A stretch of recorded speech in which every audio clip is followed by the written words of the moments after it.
बाद सीधी से वहां पीड़ित पक्ष के जो पीड़ित है उसको सीएम शिवराज सिंह चौहान बुलवा लिए भोपाल और बुला करके पैर धुलवा रहे थे। पैर धुल जाने से क्या सारे पाप धुल जाएंगे? क्या पैर धुल जाने से 47 एसटी सीटें जो हैं वो बीजेपी की खाते में आ जाएंगी?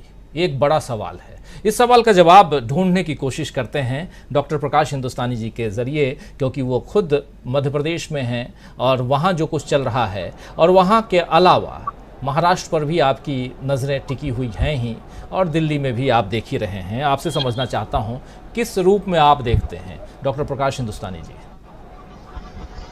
राजीव जी, पहली बात तो है कि मैं बहुत शर्मिंदा हूं कि आजादी के इतने साल भी, अमृत काल में भी ऐसे वीडियो हमें वायरल हो रहे हैं जो हमें देखने पड़ रहे हैं। इससे बढ़कर शर्म की बात क्या होगी कि इस देश में किसी व्यक्ति के सिर पर कोई व्यक्ति लघु शंका करे और बाद में लीपापोती की जाए। सवाल यह कि आखिर ऐसी स्थितियां क्यों आई? अब भले ही मुख्यमंत्री पीड़ित व्यक्ति को अपने घर बुला लें और दोषी को गिरफ्तार करवा दें, उसका घर तोड़वा दें, उसको एनएसए लगा दें उसके ऊपर, लेकिन इससे क्या ये पाप धुलेगा? जो कलंक मध्य प्रदेश के ऊपर लगा है, मानवीयता के ऊपर लगा, मैं कहूंगा मध्य प्रदेश या देश के ऊपर लगा ये कलंक, एक व्यक्ति के ऊपर नहीं है, तो इसके ऊपर इससे घृणित कार्य क्या होगा, इसके लिए बहुत शर्मिंदा है। अब दुख की बात यह है कि इस पर भी राजनीति हो रही है। मुख्यमंत्री महोदय ने बुलाया पीड़ित व्यक्ति को, उसके पांव पखारे और कहा कि मेरा मन दर्द और पीड़ा से भर गया है, मैंने यहाँ बुलाया है, मेरे मन में बहुत वेदना है, मेरे मन में तकलीफ है, अमानवीय घटना हमारे भाई के साथ घटी है, मैं अंतरात्मा को मानता हूँ, गरीब हमारे लिए पूज्य हैं, गरीब का अपमान सबका अपमान है। बहुत भावुक बातें मानी मुख्यमंत्री ने कही, लेकिन दोषी पर क्या कार्रवाई हो रही है आगे, और दोषी को प्रश्रय देने वाले विधायक पर क्या कार्रवाई हो रही है? राजीव जी, एक बात और मैं बताना चाहूंगा कि ये इस व्यक्ति की, जो व्यक्ति जिसने ये घृणित कार्य किया, ये कोई उसकी पहली घटना नहीं है। पिछले वर्ष उस एमएलए के प्रतिनिधि ने, कुछ पत्रकार जो वेबसाइट चलाते हैं, यूट्यूब चैनल चलाते हैं, उन्होंने जब एमएलए के घोटालों का भंडाफोड़ किया और ये खबरें छापी कि एमएलए महोदय आदिवासियों की जमीनें हड़प रहे हैं और झूठे दस्तावेज बनाकर जमीनें हड़पी जा रही हैं, तब एमएलए के इसी प्रतिनिधि ने पुलिस में रिपोर्ट लिखाई और 6 पत्रकारों को गिरफ्तार किया गया। सीधी कांड वो भी है, आपको याद होगा। वो 6 पत्रकार जिसमें रंगकर्मी भी थे, उन्हें न केवल उनके साथ मारपीट हुई और अभद्रता हुई, बल्कि रात भर उन्हें केवल अंतर्वस्त्र में, एक लंगोट जैसी या अंडरवियर में ही रखा गया और रात भर उन्हें थाने में रखा गया था इस तरह, और उसका वीडियो बना के वायरल किया गया था। आप जानते हैं कि सीधी एक छोटा सा शहर है, वहां इस तरह के वीडियो अगर वायरल होते हैं तो उस विधायक का कितना खौफ हुआ होगा। बाद में कानूनी दबाव के बाद, बड़े शहरों के और कुछ और पत्रकारों के दबाव के बाद उन्हें छोड़ा गया, लेकिन इससे भी विधायक के गुर्गे ने सबक नहीं सीखा और ये कांड आगे भी बढ़ा। अब मुख्यमंत्री जी बहुत लीपापोती कर रहे हैं, और मजेदार बात है कि जब एक तरह से जो पीड़ित व्यक्ति, उसे किडनैप करके ही ले जाया गया था भोपाल, उसकी पत्नी बड़ी परेशान होती रही कि मेरा पति कहाँ गया। पीड़ित व्यक्ति की पत्नी, बार बार वो पीड़ित था, जो पीड़ित व्यक्ति, उसने भी सीएम से कहा कि माननीय महोदय, मुझे मेरे परिवार की चिंता है। तो मुख्यमंत्री ने उसकी पत्नी को फोन लगाया, कहा कि आप चिंता मत कीजिए, हम पैसे का इंतजाम भी कर रहे हैं, रोजगार की व्यवस्था भी करेंगे। इस पर पीड़ित व्यक्ति की पत्नी ने कहा कि हमें कोई लालच नहीं है, हमें कोई लालच नहीं है, आप तो मेरे पति को घर भेज दीजिए, हमें पता नहीं कि वो कहाँ गए हैं, हमको बहुत चिंता हो रही है। इसका एक कारण यह भी बताया जा रहा है कि विरोधी पार्टी के नेता भी पीड़ित व्यक्ति के पीछे थे और उसे ले जाने की बात कर रहे थे। दूसरी बात यह कि जब जो दोषी व्यक्ति है, उसने पीड़ित की तरफ से एक एफआईआर बनवा ली थी, एक एफिडेविट बनवा लिया था। एफआईआर की वापसी के लिए उसने कहा कि देखिए जो मेरे खिलाफ एफआईआर है गलत है, ये एफिडेविट है उसी व्यक्ति का। लेकिन सवाल ये कि जो बात वीडियो में आई है वो कैसे झूठी हो सकती है। यह मध्य प्रदेश के चेहरे पे कलंक है, देश के चेहरे पे कलंक है, मानवता के नाम पर कलंक है कि आजादी के अमृत वर्ष में ऐसी वारदातें हो रही हैं। अब जो लीपापोती हो रही है उसका कारण यह है कि मध्य प्रदेश में चुनाव होने वाले हैं और आपने भी कहा कि मध्य प्रदेश में सीटों का तालमेल कुछ इस तरह के 22% वोटर मध्य प्रदेश में आदिवासी समाज के हैं।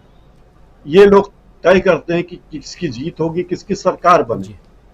और 47 सीटें एसटी वर्ग के लिए आरक्षित हैं और इतनी वोटें इतनी सारी किसी एक तरफ जाए तो निश्चित है सरकार बहुत तेजी से सरकार गिर सकती है, सरकार बदल सकती है।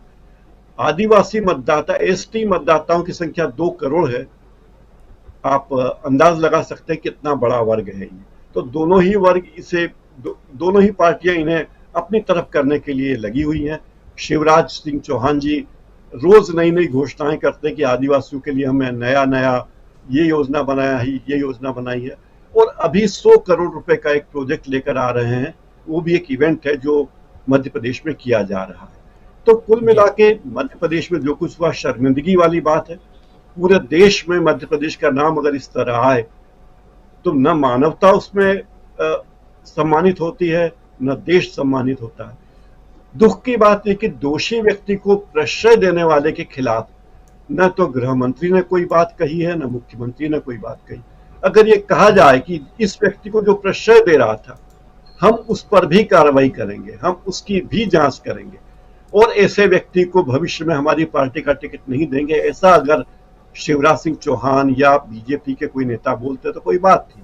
लेकिन कोई आश्चर्य नहीं कि आगामी चुनाव में फिर इसी अपराधी व्यक्ति को, इस दोषी व्यक्ति को जो गलत लोगों को प्रश्रय देता है, टिकट मिल जाए तो कोई आश्चर्य नहीं होगा। लेकिन चिंता बीजेपी को अब यह है कि 11 तारीख से 15 तारीख तक मध्य प्रदेश विधानसभा का सत्र है और उस सत्र के लिए कांग्रेस ने और दूसरी पार्टियों में जितने सदस्य उन्होंने कमर कस ली कि इस मुद्दे को जम के उठाएंगे और मानवीयता को शर्मसार करने वाली वारदात भविष्य में कहीं भी कभी भी करना तो दूर, कोई करने की सोचे भी नहीं, ऐसी कोशिश होगी।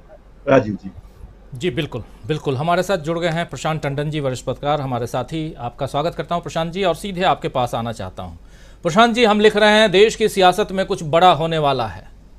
जुलाई का महीना है और आज लालू प्रसाद यादव दिल्ली आए हैं, शरद पवार भी दिल्ली आए हैं। शरद पवार जो हैं वो अपनी राष्ट्रीय कार्यकारिणी की बैठक कर रहे हैं, कर लिए बैठक, और बैठक के में उन्होंने कह दिया उसके बाद कि 93 का रहूं या 53 का रहूं, 92 का रहूं या 52 का रहूं, राजनीति करता रहूंगा आजीवन और मैं रहूंगा। तो ये बहुत बड़ी बात अपने भतीजे को उन्होंने कही है। लेकिन उसके साथ साथ एक इम्पॉर्टेंट बात उधर लालू प्रसाद यादव ने भी कही कि मैं अभी अपना हेल्थ चेकअप करवाने के लिए दिल्ली जा रहा हूं और दिल्ली से आने के बाद फिर जाऊंगा बेंगलुरु। 17 और 18 तारीख को जो मीटिंग है उस मीटिंग में हम तय करेंगे कि 300 सीटें विपक्ष कैसे लेके आ रहा है और उसके बाद उखाड़ फेंकेंगे बीजेपी की सरकार को, नरेंद्र मोदी की सरकार को। हालांकि वो ये भी कह रहे थे, जब उनसे पूछा गया कि आप राहुल गांधी को शादी करने और दूल्हा बनने की बात कर रहे थे, तो उनका कहना था कि मेरा मानना है कि प्रधानमंत्री आवास में पत्नी के साथ रहना चाहिए और आप समझ सकते हैं इसलिए वो कह रहे हैं कि राहुल गांधी को शादी कर लेना चाहिए। तो ये बातें थोड़ी बहुत जो बातें चल रही हैं, लेकिन इससे इतर जब शरद पवार ने अपनी बैठक पूरी कर ली तो राहुल गांधी शरद पवार के घर पहुंचे उनसे मिलने के लिए, और यहाँ से पिक्चर में जो ट्विस्ट है उसकी शुरुआत होती है। जो आगे का जो चैप्टर है वो आपके ज़रिए समझना चाहते हैं हम कि आखिर क्या कुछ होने जा रहा है। देश की सियासत में कुछ बड़ा होने वाला है, क्या बड़ा होता हुआ दिखाई दे रहा है। एक बात और जोड़ दूं, ये सब रिपीट कर रहा हूं कि शिंदे कह रहे हैं कि मुझे मेरी कुर्सी से कोई नहीं हटा सकता, मैं कहीं नहीं जाने वाला। तो एकनाथ शिंदे को आखिर क्या ज़रूरत आन पड़ी कि वो कह रहे हैं कि मुझे कोई कुर्सी से नहीं हटा सकता। ये बात जब कोई सवाल पैदा हो तब तो उसका जवाब दिया जाता है, यानी कि उनके सामने ये सवाल है। तो ये भी है महाराष्ट्र की सियासत में, तो बहुत कुछ हो रहा है और उन सब से इतर देश की सियासत में हम कह रहे हैं कि कुछ बड़ा होने वाला है। आप क्या कहते हैं? जी बिल्कुल, उसके आसार दिख रहे हैं।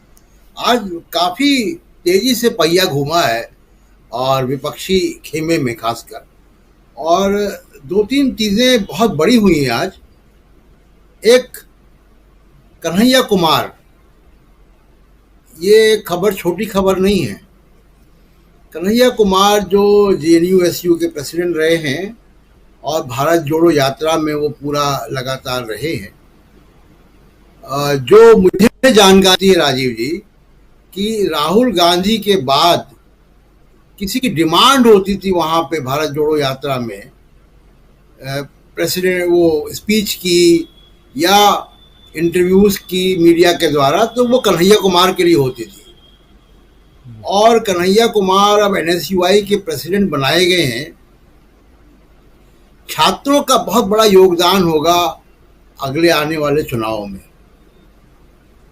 और क्योंकि वो बिहार से आते हैं, क्योंकि JNU के पृष्ठभूमि से, भूल जाइए कि वो गोदी मीडिया उनको क्या कहता है क्या नहीं कहता है। कन्हैया कुमार की युवाओं के बीच में एक राष्ट्रव्यापी अपील है।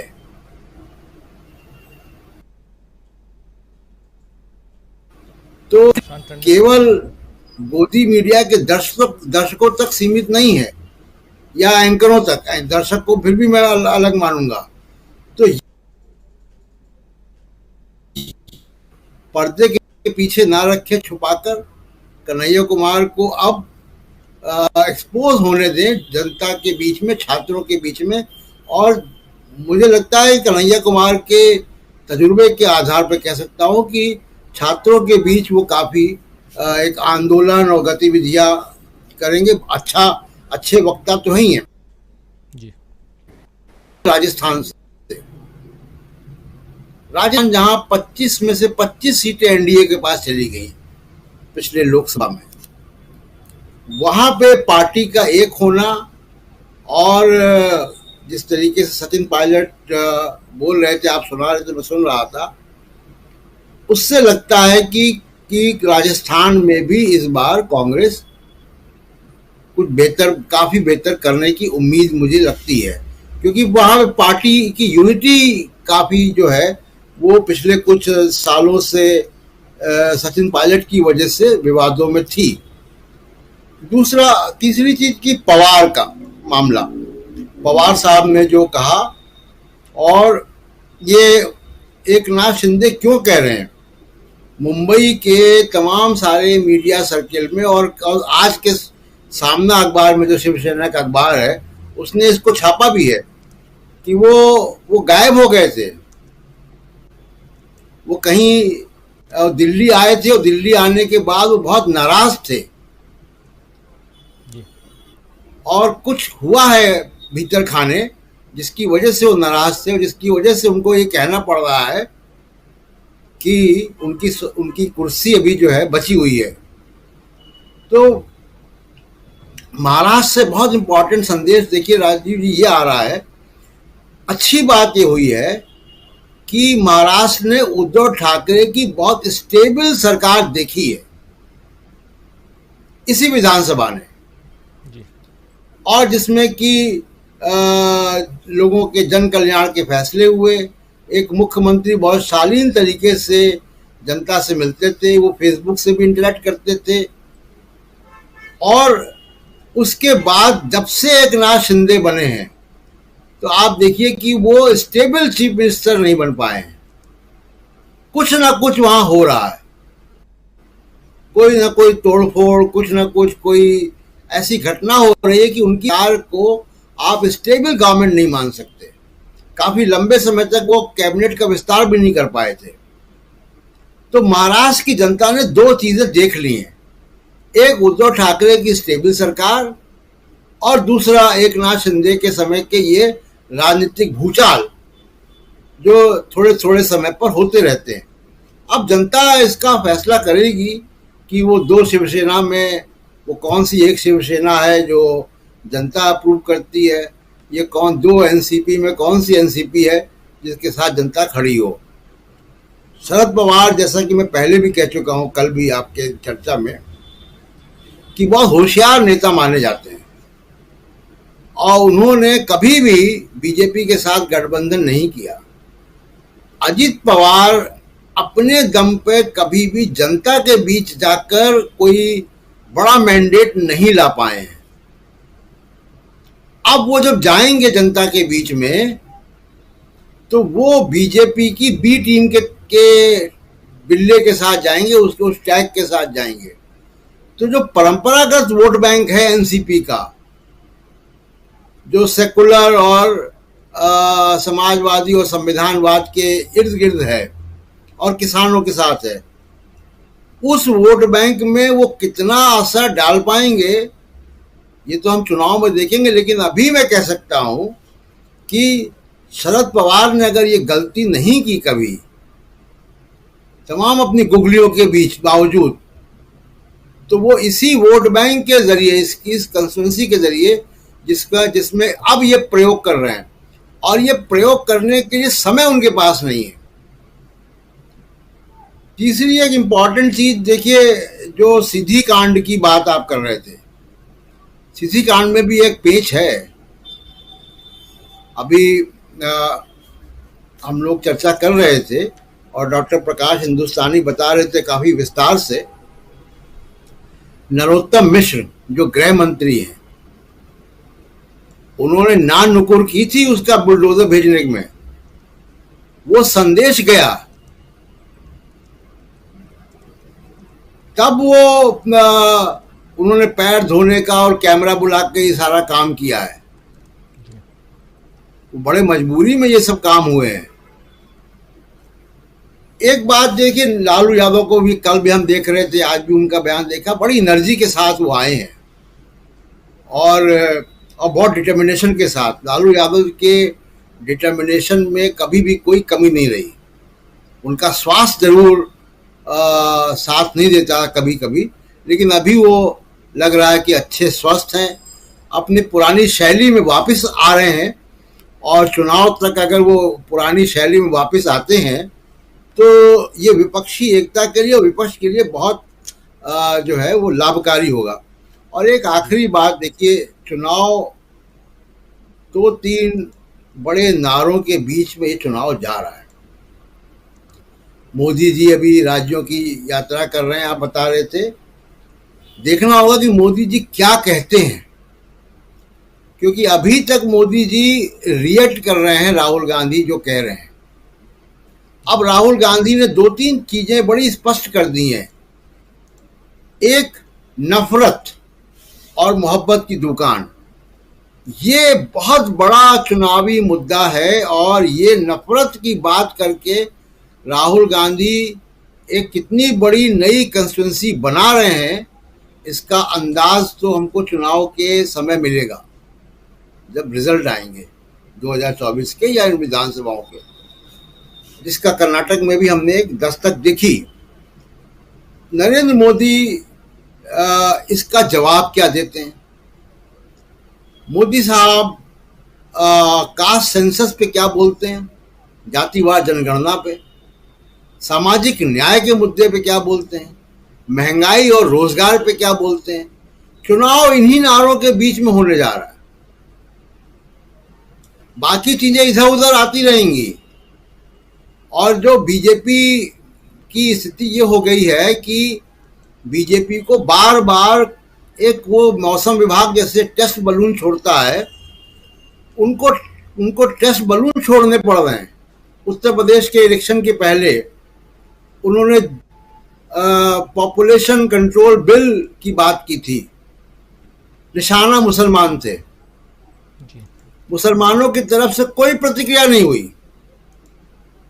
सुनील जी यूपी में जानते हैं, कोई प्रतिक्रिया नहीं हुई। वो नतीजा ये हुआ कि वो टेस्ट बलून वापस प्रयोगशाला में खींच के डाल दिया गया, वो आगे बढ़ा ही नहीं मामला। यूनिफॉर्म सिविल कोड भी वैसे ही टेस्ट बलून है। अब इसमें भी अगर मुसलमान की प्रतिक्रिया नहीं आएगी, माइनॉरिटीज की प्रतिक्रिया नहीं आएगी, तो ये टेस्ट बलून भी नीचे उतरेगा। और जो मुझे लग रहा है कि नहीं आने वाली है। हम लोगों ने भी अभी इस पे चर्चा नहीं की है यहाँ पे आपके प्रोग्राम में। बिल्कुल। तो क्योंकि हम जान रहे हैं ना कि ये टेस्ट बलून है बीजेपी का, तो इस तरीके के टेस्ट बलून से नहीं होगा। चुनाव इन 4-5 ठोस चीजों के इर्द गिर्द होगा। नफरत मोहब्बत की दुकान, जातिवाद जनगणना, महंगाई और रोजगार, इन्हीं के इर्द गिर्द होगा चुनाव। जी राजीव, बिल्कुल बिल्कुल सही कह रहे हैं। और कई हमारे साथी बोलते हैं कि यूसीसी पे आप क्यों नहीं, और ऐसे कई मसले होते हैं जिसको हम कुछ देर के लिए, कुछ पल के लिए, कुछ दिनों के लिए दरकिनार कर देते हैं। जरा हम भी टेस्ट करते हैं, वो टेस्ट बलून की तरह, कि ये मामला जाता कहाँ तक है। अब राहुल गांधी अगर मणिपुर गए हैं और अकेला आदमी है, अकेला राजनेता जो मणिपुर गया, 2 दिन तक रहा, तो उसकी चर्चा तो हम ज़रूर करेंगे, कर रहे हैं। हालांकि मणिपुर से जितनी भी खबरें आती हैं, अच्छी खबरें नहीं आ रही हैं, आप सब जान रहे हैं। लेकिन शुरुआत में लोग कह रहे थे कि आप मणिपुर की चर्चा नहीं कर रहे हैं, कर रहे थे, उस समय भी कर रहे थे। लेकिन यूसीसी जैसा मसला है, ये टेस्ट बलून है। बिल्कुल सही कह रहे हैं प्रशांत टंडन जी। और ऐसे टेस्ट बलून को हम भी टेस्ट करते हैं कि वो कितनी ऊंचाई तक जा रहा है। उसकी ऊंचाई नाप करके फिर हम उसकी चर्चा करते हैं। आप तमाम साथी हमारे साथ होते हैं, तो इसलिए आप भी थोड़ा सा, जो हमारे साथी दर्शक साथी की बात कर रहा हूं, जो कई बार इम्पेशेंट हो जाते हैं, उनको लगता है कि नहीं जी आप उसकी बात ही नहीं कर रहे हो, तो ऐसा नहीं है, बात करते हैं।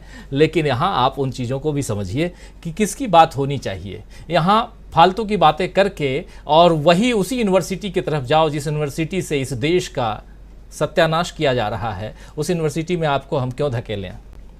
खैर, आने वाला वक्त बताएगा। इसी महीने 20 तारीख से मानसून का संसद का मानसून सत्र शुरू हो रहा है और उसमें बहुत कुछ आना बाकी है। जोड़ना चाहता हूं मैं शकील अख्तर जी को अपने साथ में। शकील अख्तर जी का वीडियो बार बार ब्रेक हो रहा है, मैं बहुत देर से चाह रहा हूं, और बहुत इंपॉर्टेंट सूचनाएं उनके पास हैं। मैं अपने प्रोड्यूसर से कहूंगा कि ज़रा उनको ऑडियो या वीडियो जैसे भी हो, उनको जोड़ने की कोशिश कीजिए। मैं पिछले कई बार से कोशिश कर रहा हूं उन तक आऊं, लेकिन उनका वीडियो देखता हूं ब्रेक हो जा रहा है, तो मैं हिम्मत नहीं कर रहा हूं वहां तक आने, क्योंकि फिर सब कहेंगे कि अरे वीडियो रुक गया।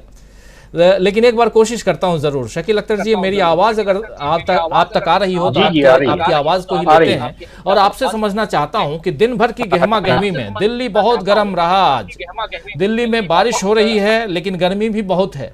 आपसे समझना चाहता हूं कि इस गर्मी में सियासत किस दिशा में जाती हुई और राहुल गांधी क्यों आखिर शरद पवार के यहां पहुंच गए। शकील अख्तर जी, राहुल गांधी अचानक शरद पवार के यहां क्यों पहुंच गए? जी राजीव जी, ये बहुत इंपॉर्टेंट घटनाक्रम है राहुल गांधी का शरद पवार के पास जाना, क्योंकि शरद पवार बॉम्बे से, मुंबई जिसे आजकल कहते हैं, वो दिल्ली इसीलिए आए हैं कि मुंबई में उनके खिलाफ एक माहौल बनाने की कोशिश की जा रही थी, जहां पे सारा मीडिया और वहां की राज्य सरकार जो है वो ये बता रही थी कि अब शरद पवार जो है खत्म हो गए हैं, अब उनकी राजनीति खत्म हो गई है। लेकिन शरद पवार या कोई भी नेता होता है, जैसा कि वाजपेयी ने कहा था, आपको याद होगा, न टायर्ड न रिटायर्ड। और कोई भी लड़ने वाला होता है, कोई भी किसी सार्वजनिक क्षेत्र में होता है, तो वो अपनी जिंदगी उसी के साथ बीता है। हम पत्रकार लोग भी हमेशा कहते हैं, खास reporter, once a reporter always a reporter.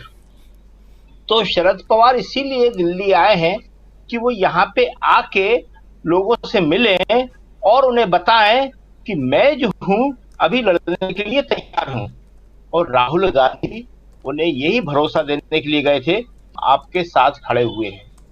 देखिए, अजीत पवार ने जो गंदगी करी है उसकी कोई मिसाल आज तक राजनीति में नहीं मिलती।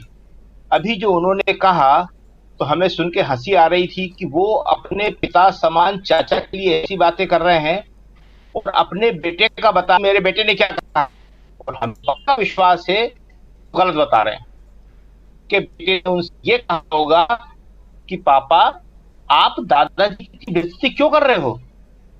यदि दादाजी ने तो मुझे पढ़ाया है, मुझे सिखाते थे, तो मैंने कई बार देखा कि आपको बताते थे चीज, आपको आगे बढ़ाते थे, आप उनके बारे में ऐसा बोल रहे हो। अजीत पवार उल्टी बात बोल रहे हैं कि मेरा बेटा कह रहा है कि सीएम बन जाओ। सीएम बनना जैसे अजीत पवार के हाथ में है। अजीत पवार महाराष्ट्र की राजनीति में कभी सीएम नहीं,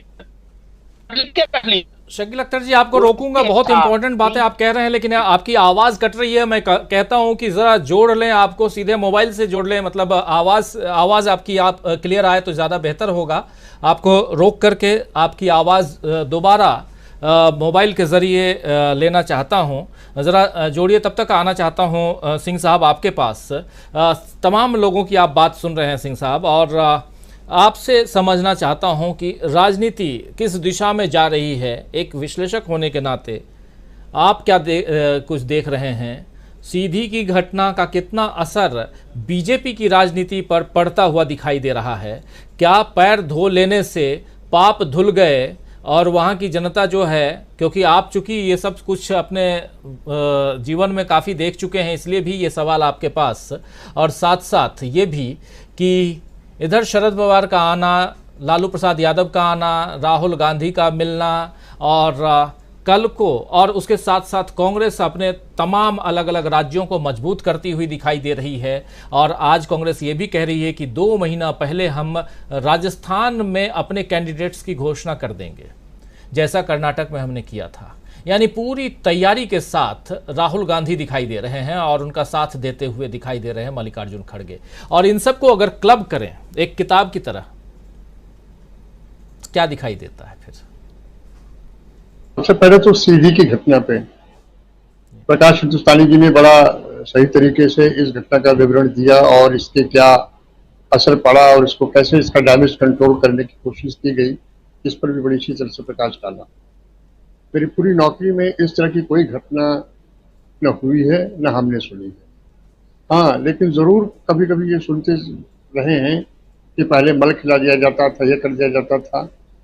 हो सकता है मेरी पोस्टिंग उस इलाके में न रही हो जहाँ पर आदिवासी बेल्ट है, और यूपी में आदिवासी बेल्ट बहुत कम है, खासकर केवल मिर्जापुर के सोनभद्र में है और कहीं नहीं ज्यादा है। ये भी एक कारण हो सकता है।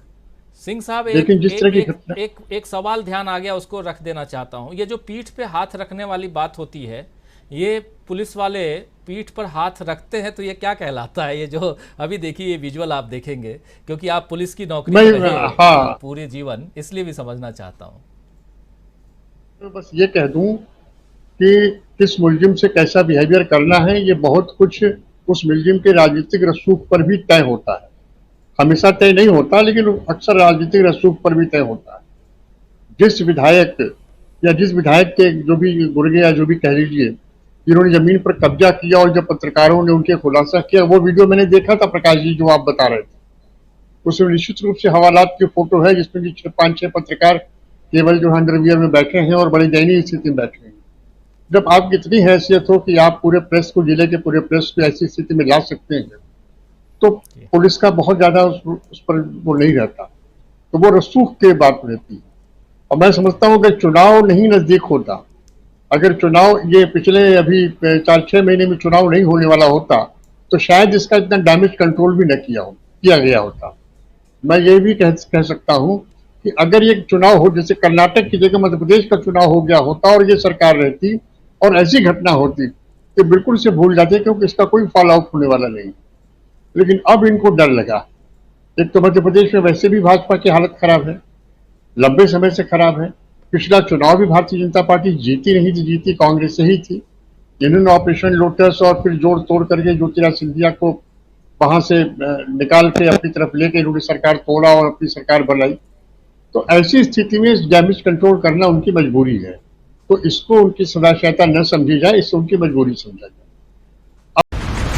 बिछ गई सियासी विसार, खेला जा रहा है सियासी खेल, जारी है वार पलटवार।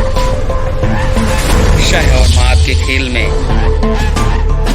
बनाई जा रही है रणनीति, कौन पड़ेगा किस पर भारी, कभी भी सिर्फ हस्तक्षेप.com पर अमलेंदु उपाध्याय के साथ।